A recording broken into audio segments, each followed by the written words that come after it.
Hello, in this Bootstrap 4 video, we're going to show you card groups, which allow you to render cards as a single element which have an equal width and an equal height.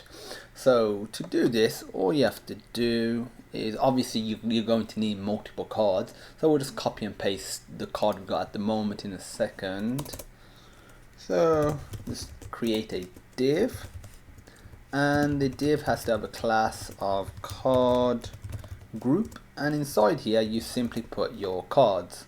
So I'm just going to copy and paste the card, or cut it actually, into our card group, just indent it like so, and I'm just going to copy and paste it 2 more times. You can have as many as you want really, but I'm just going to keep it simple and have 2. I'm going to add a bit of styling to the cards, so I'm going to use their built-in classes just so you can see the difference between the 3 cards. This isn't necessary at all. So let's do card dash danger, card dash inverse.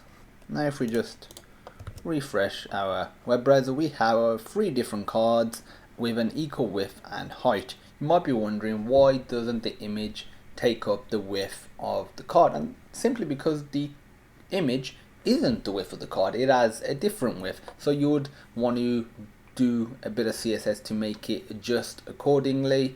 And apart from that, that's card groups. There isn't much more to it than that. Just it allows you to create single attached element with an equal width and a equal height for all your cards. If you have any questions about this or anything else, feel free to post them on our education platform, sonarlearning.co.uk/question.php. There'll be a link in the description, plus there'll be another link in the description to the source code from this video. Please rate, comment and subscribe, as it does really help keep the content free, and it also helps us provide more content on a regular basis. And as usual, thank you for watching, and I hope you have a great day.